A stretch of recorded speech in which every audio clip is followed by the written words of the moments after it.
Alright, 7:34 p.m. August 1924. Ako si Mabenry XD. Okay, part 2.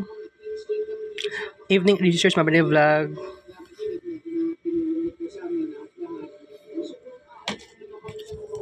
Alright guys, paspasan ni atong kuan, ang atong drawing. Alright.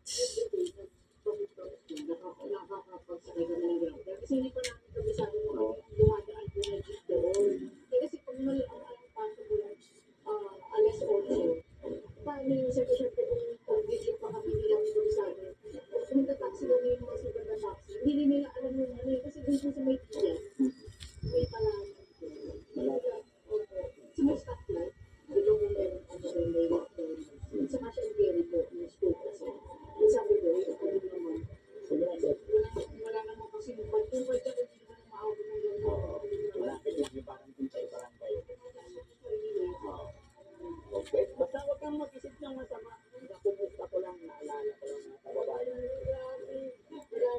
Si Virgil nagulat mga kababayan.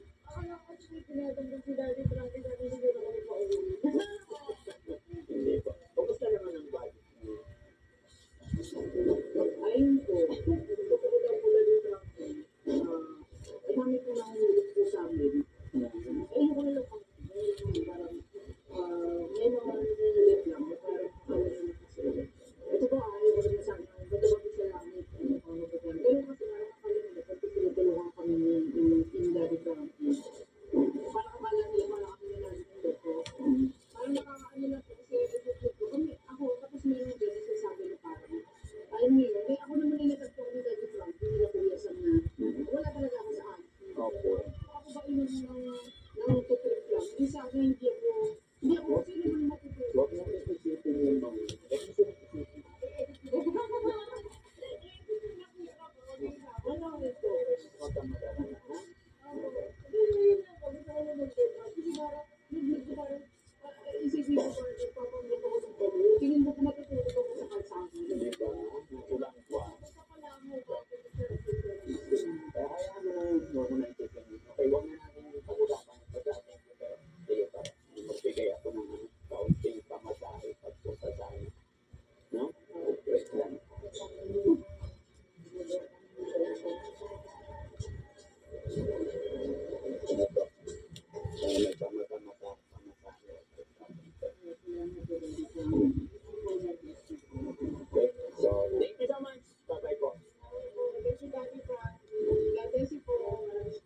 So ayun mga kababayan mga kababayan, salamat po at sana naging masaya kayo at na-update po kayo muli sa kalagayan ni Virgil at masaya ako kasi tuloy-tuloy at ayun, ang sa kanya is nakabalik na siya sa dating Virgil at tuloy na at ang natagpuan nila yung the best talaga na para sa kanila sa tulong ng Panginoon. Siyempre mga kababayan, yan din po ako ang nagawa ng Tindari Santi ay dahil din po sa inyong lahat. Kaya lang, maraming salamat po. Shout out po ang Tindari Abot mga kababayan. Maraming salamat. Tudog kay kita. Sa lahat po ng mga kababayan natin nasa ibang bansa, mga kababayan natin OFW, thank you so much po sa inyong lahat. Saan man po kayo naroon mga kababayan po natin dito. Sa Luzon, Visayas, Mindanao, nag-iingat po kayo. Dukli-dukli ingat. Sa iba-iba po yung panahon, ulan, araw, kaya nag-iingat po tayo sa Lagi pang mga kababayan sa Pangasinan, anak ng Pangasinan. I love you all and God bless po. Bye-bye nito.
isang lugar ang ating matutunghayan kung saan ang nagitan niya dahil dito pinapatay ang mga notorious na kriminal na naging parte ng mga sindikatong kumukontrol sa mga illegal na gawain.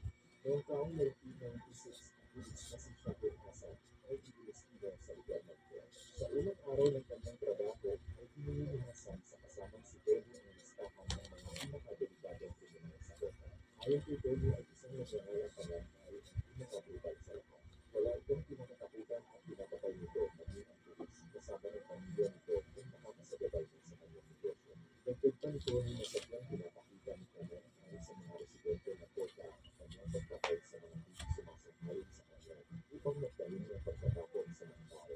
Sumunod na araw ay hindi nagkatigiling pinuntahan ni Hassan ang teritoryo ni Pangantay upang kausapin itong sumuko at pagbayaran ang lahat ng ginawa. Hindi man lang napinagsigalan dahil sa sinabi ito ni Hassan at nagpagtapang ng masamang mangyayari sa kanyang pamilya kung ipipilit niya ang bagay na ito. Sinubukang bulilin ni Hassan si Pangantay, ngunit marami itong palitan. Hindi napakali si Hassan dahil sa nangyari ito, ngunit pinaluhan siya ni Tony na huwag ng pakialaman hanggang isang mga. Subalit hindi katanggap-tanggap ang ginawang pambabastos sa mga pulis para kay Hassan, kaya kailangan magbayad ang nagsalahan. Upang kumalma si Hassan ay dinala ito ni Tony sa isang public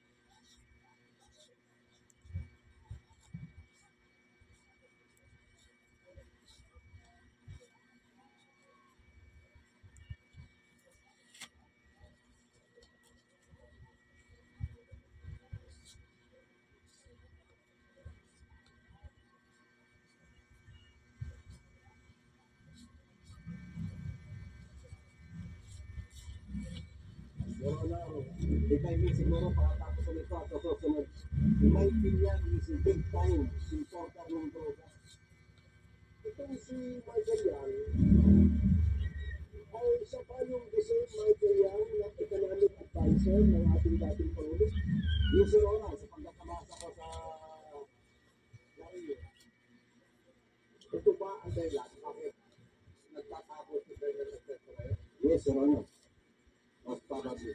Dahil sa pagtistigo mo na siya ang magdamay. Yes, Your Honor. Kaya pa yung ginawa, Your Honor, gano'n lang po, hindi niya ako ipapapatay. Hindi bang malaman? Kung maalaala mo pa, paano ang nagaling ang mga treatment ng tatlo? Nila Michael Yang, Purong Duterte, at Tony Magcapio. Malinis po, Your Honor. Hindi po na private, nakakapasok doon sa detention center para sa kulit. Ako may tanong ako, no? Medyo seryoso itong yung sinabi. No? Sa ginagawang investigation ng Committee on Drugs, palagi lumalabas yung pangalang Michael Yang. No? Kaya yung pagkakaalam, no? Si Michael Yang ba ay involved sa smuggling o importation ng droga? Pero if I may siguro pakatapos ko nito at susunod, si Michael Yang is a big time importer ng droga. My source is also from his friend. Paano mo, ang source? Isa magnetic cartel. ABG is distributing drugs in the local market. When I was at Tibay, Manila City Bay, one person, pumunta ko sa akin yung nakakulong dahil ka sa labas. At ang buong akala niya ay kilala ko direct sa Michael Yang. Namumpisa doon sa akin yung tao. At sinabi niya kung anong trabaho niya kay Michael Yang. Sa loob na po yung natulungan, hindi ko kakilala. Sinabi niya, boss, sir, nagkakapya pala tinakostong kaibigan ako ni Michael Yang. So for about 3 months, ang dami niyang pinigyan sa akin. Nung malaman na hindi kami direct sila magkakilala ni Michael Yang kumikila, ang dami niya sa akin sinabi. Siya ba ay nakakulong din sa nakalabas na po? Sa nakalabas ka. Pero malaman kung anong pangalan? Si Yarol? Hindi ko may mag-corroborate ko rin. Para may nakakaroon dapat sa nagiging ko. Sige, at yung proper time, mamaya, bago tayo mag-adjourn. Kasi isa-isayin po natin yung mga iimbitahin natin. Para magkaroon ng linaw itong mga sinasabi mo, Jimmy, no? Ako yun, isang malaking puzzle sa amin, no? Na itong si Michael Yang ay siya pa yung the same Michael Yang na economic advisor ng ating dating Pangulo. Yes, Lario. Nakita mo ba sa personal yes, sa report Your Honor. Pero si Michael lang ba, nagkaroon ba ng pagkakataon na magkaharap kayo? Hindi po Your Honor, nagtanong po ako, nag-deny. Sa karoon ba ng pagkakataon na makaharap mo si Atty. Carpio? No, Your Honor. Nagkaroon ba ng pagkakataon na makaharap mo si Pulong Duterte? No, Your Honor. Hindi ko, gusto nila ako kasi nila pero hindi ko na tama na ako kayo. Yung tayo magkakausap. Nagkaroon ba ng pagkakataon na makaharap mo personal si Mr. Aguilera? Yes, Your Honor. Magkainuman kami. Ilang beses kayo nagkaharap? 3 times? Kaya doon ko po nalalaman sa bibig niya mismo kung ano nangyayari sa kanila. So galing sa kanya, sa bibig niya, sinasabi niya na binabanggit niya ang mga pangalan na nabanggit natin kanina. Yes, Your Honor.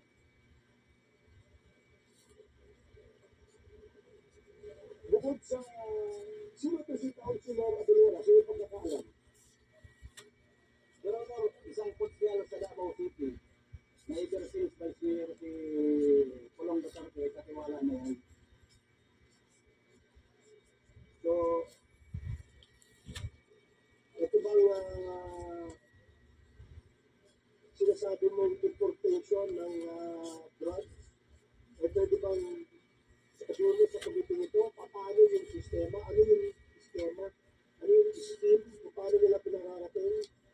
Para magkaroon lang ng linaw kung paano yung pinalulusot sa Bureau of Customs. At ito ba, talagang dumadaan sa Bureau of Customs? Thank you, Your Honor. Dumadaan po yan. Yung iba ko, katulad po ng missing container. Sa iyo, may record po kayo yan. Naalala ko yan. Lumalabas po yan, gate pass lang. Sinang tumatawag sa dadaanan at saka sa ito coffee. So lumalabas yung gate pass lang, walang examination, walang bayad, at duties and taxes, isa po yun. So ang ibig sabihin, yung mga container na yan, darating sa atin, lumulusot yan, palabas ng customs, gate pass lang ang gate pass lang po yung hawak. So hindi na kailangan inspection yan. Kailangan may inspection, may x-ray, pero lumalabas yan. Kaya nga mga hindi pa ako nagkakamali, hindi bumabalik sa memory set ko. Around 700. Ang photo pangila pa lang. 700 containers per honor ang nawawala during this time, during our time. 700 containers ang nawawala. Photo pa lang. More or less, hindi na ano exacto. Meaning, napahanap yung Pilipino. Clarify ko lang, Pilipino.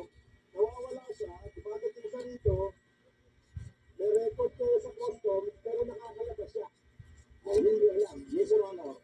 Ako, may shipping line, ibinaba ng bago, nagdodod ang record, kaya nalalaman namin malalaman mo na lang yan, hindi alam ng ibang opisyal, bukol sila, nakalabas na. Nakikita mo lang ngayon sa computer, lalabas, bakit wala na to? So, missing na kagad yun. Ibig sabihin, meron na nag-facilitate sa dari-diretso lang, bigpas lang ang dala. Ibig sabihin, all clear. Ngayon, meron naman pang swing na totally, walang record. Pero mga kung maalala nyo po, yung aming tratamiento, yung mag-detector na hinuli, that is already more than 1 month sa Manila International Container Port. Ibig sabihin, overstaying cargo na yan. Napakalinaw po niya sa batas, sa dapat ang district collector na may responsibilidad na dyan, alamin. So yan po, pag hindi po yan natama, yan po ay tawag namin yan ay swing. Malalaman mo yan totally, walang witness. Ninakaw sa loob ng mga magnanay, pero magnanakaw sa loob ng custom. Walang records po yun.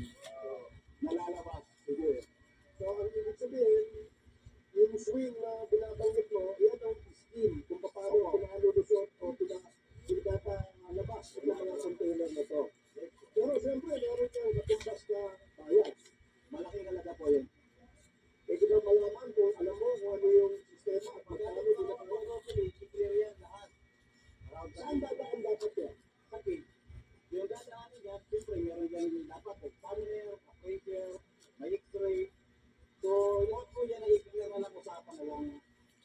At nagbabayad, 20 mil, 50 mil, bawat unit, yun makakaroon na pa siya. Nagiliwanag ko lang, bawat office na dapat madaanan.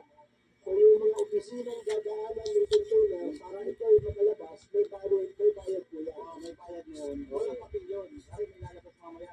Container number lang. So, mga wala na yung records, baka kay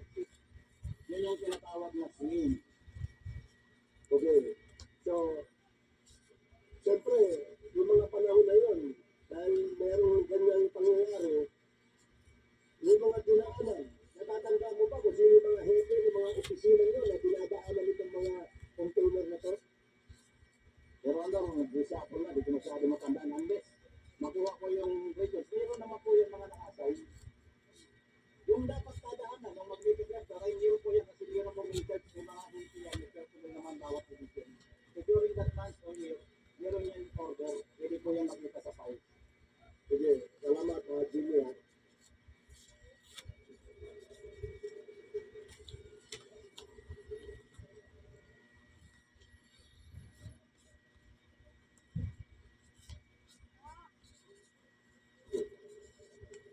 Okay, Chairman ako, to recognize. Thank you, Mr. Chair. Ah, yung mga tanong ko, Mr. Kumakot, doon lang po sa affidavit. Kasi ito ang pinirmahan ko ninyo at saka pinumpahan ngayong araw na ito. Ano po? Apo, yun.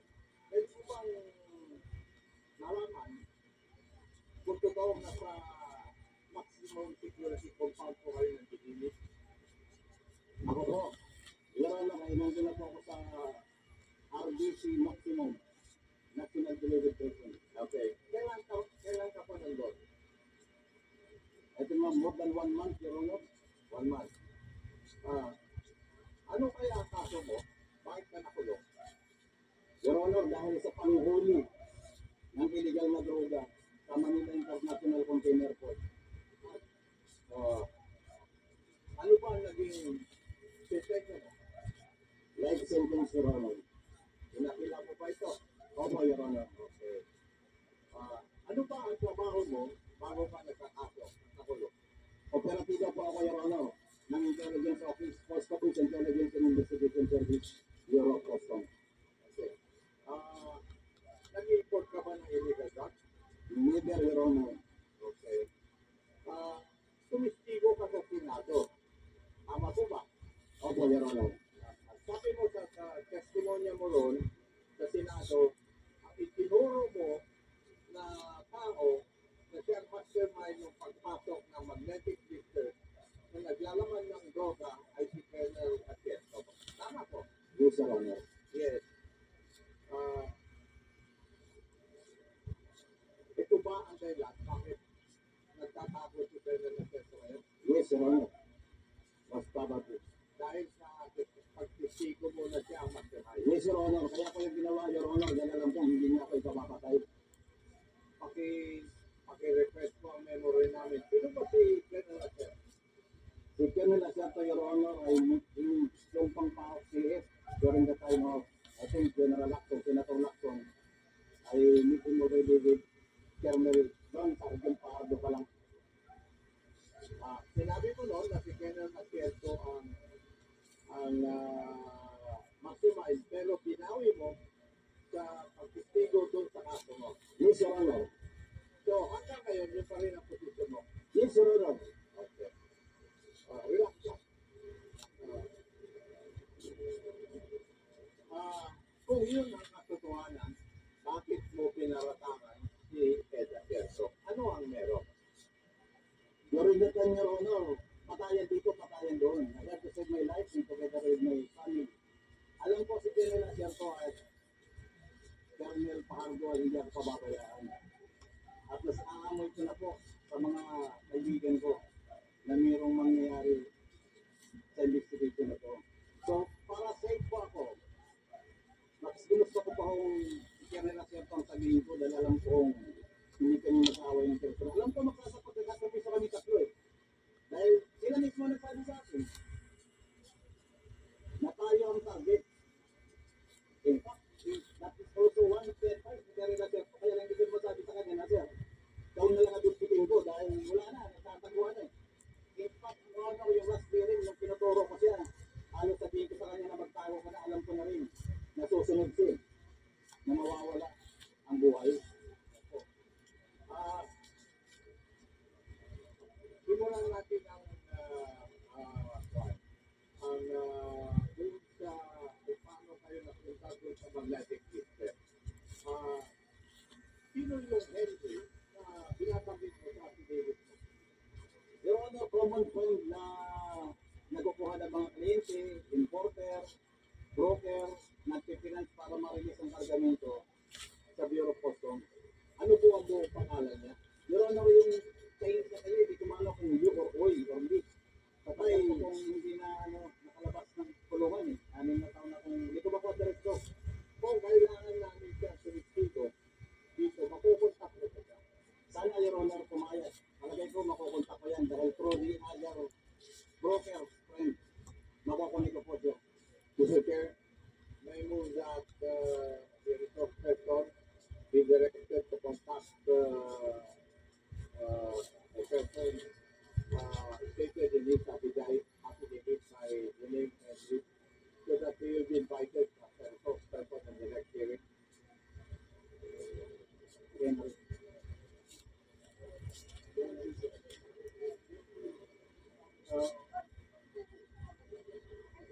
Chairman Akop,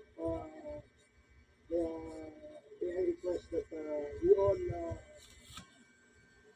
invite the list of resource persons we wish to invite Alright. in our next Dali araw eh. platform hearing before we adjourn, and we will put that into motion. Thank you, Mr. Chair.